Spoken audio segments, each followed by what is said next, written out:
It looks like Manchester United are getting completely new attack. Of course, a lot of Manchester United fans are so excited about the new attack and what is Amarim gonna do, and some of them are skeptical. But we know one thing, that the rivals are not liking this Man United, but they're not scared because Man United were 15th, as people say. But their preseason, they looked pretty damn good. They are about to sign Benjamin Šeško. They are ready to offer a bid, as Fabrizio have said. But before we go on and talk about the revolution at Man United and what do I think Man United will do next season and how they're going to play under Ruben Amorim, and I think that the team is going to be better, make sure to hit the like button, subscribe to the channel, guys, if you are new, of course, and let me know in the comment section what you guys think. Of course, the complete renovation of the attack, signing Mbeumo, signing Cunha, and now they are looking for a number 9. Rasmus Højlund looked good in preseason, but Man United are not sleeping on it. You know that when the season starts, Rasmus Højlund might not bang goals and they might be struggling again to score goals, which was one of the main problems for Manchester United last season, was literally chance conversion. They reach the goal, they create some chances, but they never converted. Now Benjamin Šeško. Do I rate Benjamin Šeško as a title-winning striker? Probably not. Is he a good player? Yes. Right?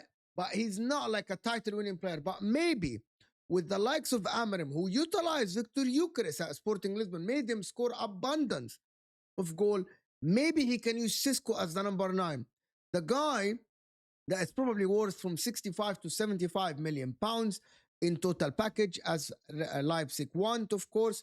Sesko wants Old Trafford. Sesko wants to move to Man United. He prefers them over Newcastle.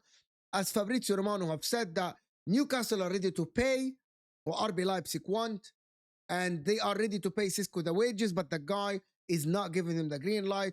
Again, we can go into the debate about why are players choosing Man United, because they're a big club. Maybe they see the vision, maybe they see the project that is under Amorim. He is 6'4", so quick, dominant in the air, as everyone sees and everyone watches him. He's a little bit clunky on the ball, but maybe when you have a Cunha and Mbeumo behind him, you don't need him to do anything other than be in the box, be a box striker. He scored 39 goals in 87 appearances in the Bundesliga for for Leipzig, of course. I genuinely think that if he goes to Manchester United and Cunha and Mbeumo start behind him, I think he's going to score goals. How many goals? Maybe 15, maybe 20. But we know that Cunha and Mbeumo are top 10 in GA last season, top 8 in goals scored. Already Man United have signed 2 of the top 10 GA of the season last season. They already revamped the attack. So that is what Man United have tried to do. They address the main problem, and they're trying to address the goal scoring. Ruben Amorim, everyone says, 3-4-3 doesn't work. Ruben Amorim has made it work with Sporting Lisbon. Yes, this is not the Portuguese league.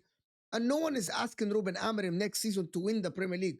All what Man United fans want is a good season, reach Europe, right? Maybe do well in the cups, and just go far a little bit in the cups, and maybe win a cup or something, a domestic trophy, as they always do. Listen, 17 goals for Matheus Cunha, 20 goals last season for Mbeumo. That looks phenomenal. Fabrizio have said that Man United now are ready to inform RB Leipzig. They are ready to bid for Benjamin Šeško. Okay, so it looks like the decision is up for him. Newcastle also ready to bid, but he wants Man United. It is reported that he wants Man United. So he might be an Amorim player, comes tomorrow or the end of the week. You let me know. If you let me know in the comment section before I go on and talk about the front line and how they look. You let me know in the comment section, how many goals do you think Sesko will score if he has Cunha and Mbeumo behind him? You think 15, 20, 25? You let me know what you guys think, especially with Man United having Amad Diallo as a right wing back. So that is another player that can assist and can give you goals. You let me know. I am not writing off Man United from getting Europe next season. I said if they get a front line that is completely new, I think they forget about last season.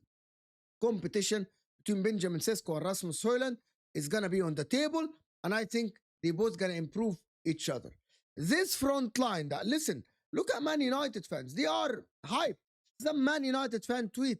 He's saying we need that Sesko deal before match week 1 so we can test the nukes on Arsenal at Old Trafford. They are confident that they can win against the title contenders Arsenal in game week 1 under Ruben Amorim. Some of the Man United fans have restored faith at the club and at the team, especially watching the preseason and how they looked pretty damn good in preseason under Ruben Amorim, with Amad Diallo playing, with Bruno Fernandes playing well.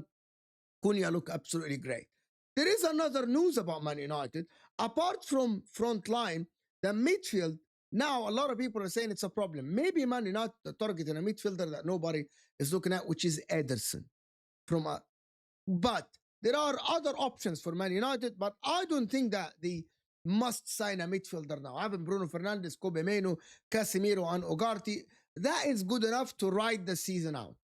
You can literally just ride the season out with these players in the midfield.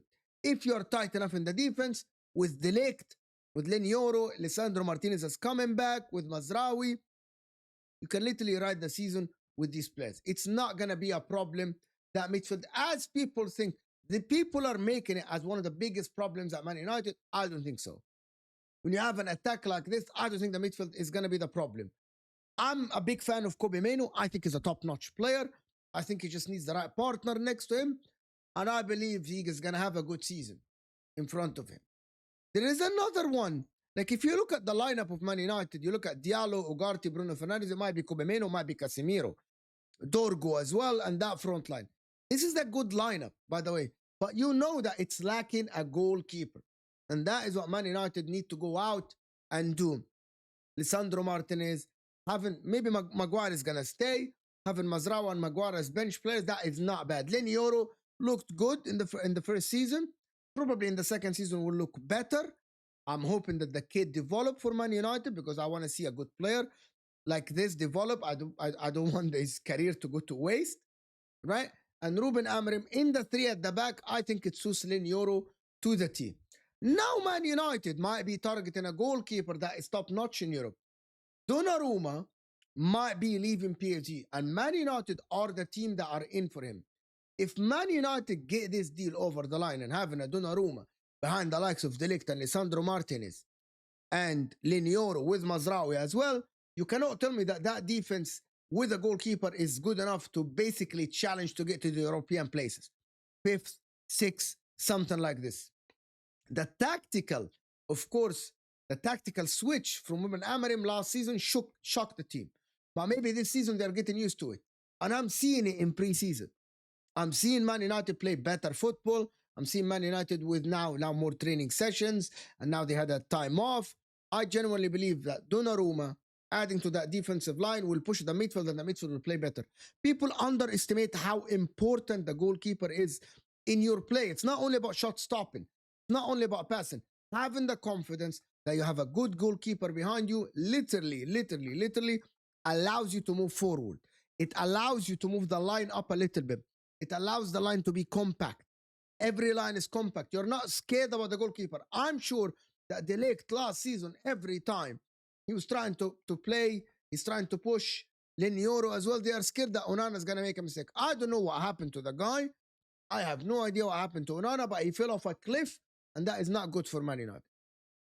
Listen, Man United are still giving some good wages to Mbeumo and Cunha. If they get Donnarumma, he's going to demand big wages. Sesko is going to demand big wages as well.